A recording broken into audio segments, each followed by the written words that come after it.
look at the fatality rate. So we have done 166 delivery as of January. I know we have increased now. And our maternal mortality rate here is like 1.6%. And because most of the cases, not that the person gave birth here, but they came in with stillbirth or they came in with complication and we help, that's what happened. But we can say in patient that came in, we took care of the pregnancy from day one till now. All of the prognosis can be 100% accurate and correct. They can deliver soon. When we see complication, we can refer them on time. But again, you cannot say no to complication when it comes, especially when you see that it's a need. And when it's complicated, then we send you down there for surgical procedure. Once you come here, right here, you claim up here, we do your procedure. We got all our thing here. If the baby, the live delivery, we put your baby here, we weigh the baby. This is delivery room. Okay. This is where it happened. If you come up here, you will see. We heard, oh, I don't have gloves on, so that's why I'm not touching it. This is where it happened. In terms of abortion being done here, what is the very first step that you guys conduct? So when it comes to accessing abortion services in the facility, most of, let's say 90% of the abortion services that come here is threatening abortion already. Threatening abortion, that means the person have already attempted to remove the pregnancy before coming to our facility. So they come either bleeding or they come with strong abdominal pains, then we need to address them immediately. For people who walk in and access, and that's what we want. We want people to walk in, do assessment and say, I want to, then to start to threaten, attempt it in the community before you come here. Because usually when they attempt removing the pregnancy in the community, it's not healthy, it's not safe.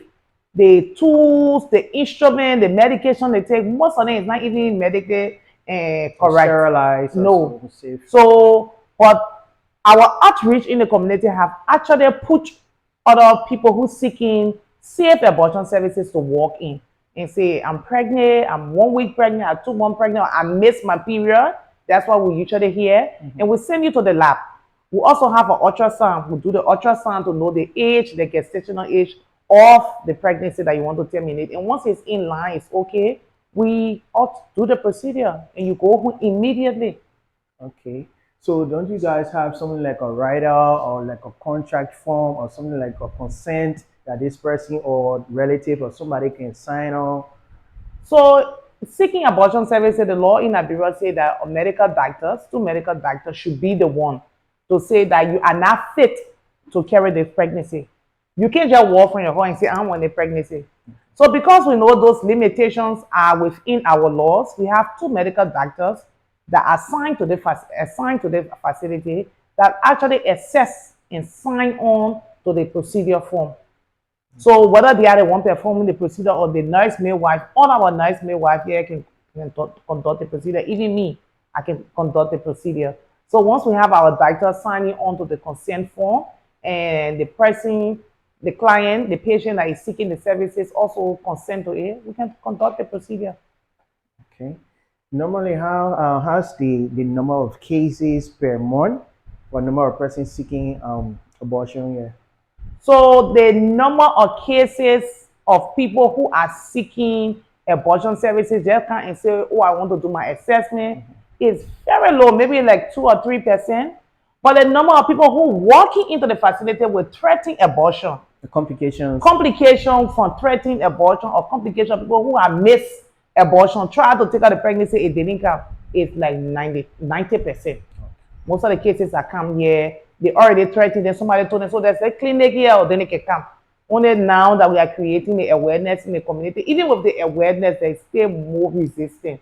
The mindset of the people in terms of how healthcare provider attend to them is still keeping it in the community. Because the black beggars, who are those people who are doing illegal abortion, are living with them in the community.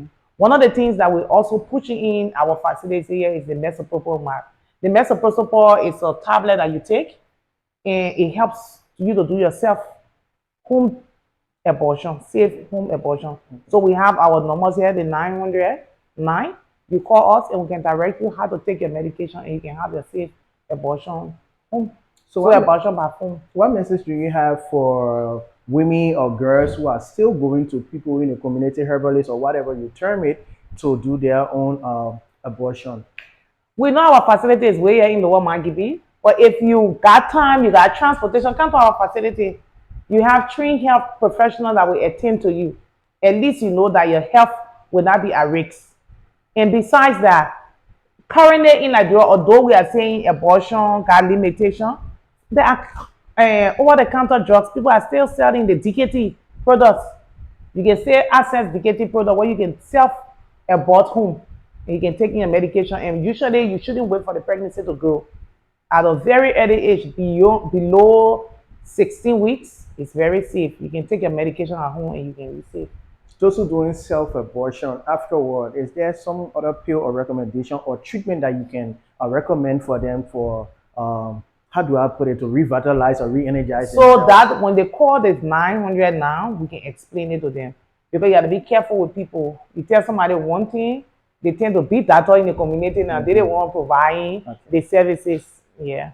So once they call the 909, we'll have somebody on the phone that can answer them. Thank you.